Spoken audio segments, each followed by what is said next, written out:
All right, everybody. I am outside State Farm Stadium right now. It is day one of training camp with the Arizona Cardinals. Figured I'd do this little vlog for you guys and see what's inside, see how everything's getting on, record some footage for you of some of the plays, see what stood out, and then give you a little bit about the experience itself, what you can do inside the stadium during training camp, stuff you can buy, things that are open and whatnot. Should be a fun time, so come along with me, and let's kick off this NFL season right. Day one of training camp officially underway.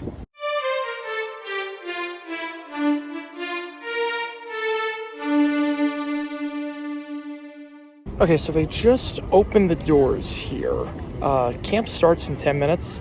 I'm a bit surprised that the doors only open up 10 minutes before camp starts, especially because there's not really any shade out here. So a lot of people are just standing in the sun waiting to get in line.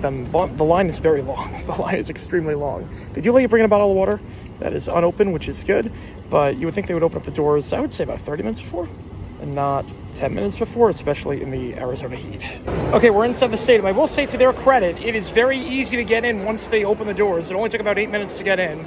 Again, I think they should open it about 30 minutes before, not 10 minutes before, just because there's no shade, and obviously in this Arizona heat, it could get really bad. Said it wasn't too bad, it was a dry 102, but definitely keep that in mind. You will definitely be waiting a little bit to get into the stadium. But here we are, and let's see what's inside. Just got 4 Cardinals helmets for the studio. We're going to try and get them signed later today. They do sell Sharpies here, which is good. What I don't notice here, which I wish the Cardinals had, they don't give out roster cards. So you have to look up the rosters for yourself. And for a lot of these guys, this is the first time they're ever seeing these players. A lot of the fans don't know all 90 players on the roster because, well, this is the first time. It got a lot of undrafted free agents. So I wish they would have just have some roster cards that they would give out to you if you want at the front for free. Just a small thing, but it does go a long way. And they do have for the kids, they do have a lot of stuff. There is a kids zone. You can run the 40-yard dash. You can kick field goals. You can throw some footballs. They got some stuff here if you are a kid and do want to test out your skills. One thing that is very apparent 15 minutes in, John Gannon's practices, lots of tempo. I see nonstop jogging down the field, going back and forth. There's nonstop action. There is not a lot of times where they're resting. A lot of tempo. There's constantly something happening, and people are always moving. This is a very, very up-tempo practice that Jonathan Gannon runs.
We're about 30 minutes in. Defense definitely feels very much ahead of the offense right now. Defensive line is getting pressure. They are sending some blitzes, and the offensive line has no idea what to do with them. Play and tunes looked a bit inaccurate so far. Obviously, third-string quarterback, but all 3 quarterbacks have had their struggles so far the first 11-on-11 session. Defense definitely feels ahead of the offense, which usually happens on one of the Ds early on in camp because the offense is still trying to find its rhythm. We'll see what happens in the final 45 minutes of this camp. But so far, defense is definitely on the front foot.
Okay, so just got done with camp. Obviously, a very, very disappointing end to day one. JJ Russell carted off the field. It was 7-on-7s. There was still about 30 minutes left in practice. Couldn't get it on film. Couldn't get the footage. I was filming something else at the time. But Russell collided with someone. Couldn't tell who it was, but it was a collision between Russell and someone else while they were both in midair. And just scary stuff. Cart was out for 6 minutes before he finally got carted off. Hopefully he's okay. Didn't look good. They called practice off early, which I'm not surprised by. There were only about 30 minutes left. Makes tons of sense to call it off early. Usually when a guy gets carted off, that's the end of practice. In terms of other stuff from this practice, did get 2 autographs. Got Walter Nolan, which is really, really cool. But in terms of takeaways from camp, defense definitely ahead of the offense after one day. There was definitely a lot of sloppiness on the offensive side of the ball for the Cardinals. Quite a few fumbles, quite a few bad snaps. Clayton Tune looked erratic at times. Kyler didn't really throw a whole lot. Looked fine when he did throw, but defense definitely had the offense in terms of blocking, in terms of just everything and everything that happens. I do like the tempo that John Gannon is running with in camp. Very, very high-paced, especially at the beginning, but offense has a lot of work to do, and obviously the big storyline, we hope that JJ Russell is okay, because it did not look good. I should be back tomorrow for day 2, so I'll see what happens there, and obviously we'll get more on Russell later today. I'm sure Gannon will say something about the matter, and the medical staff will get some of that. But I will be back tomorrow for day 2, so appreciate all you guys tuning in. JG9 signing off, and I will see you guys soon.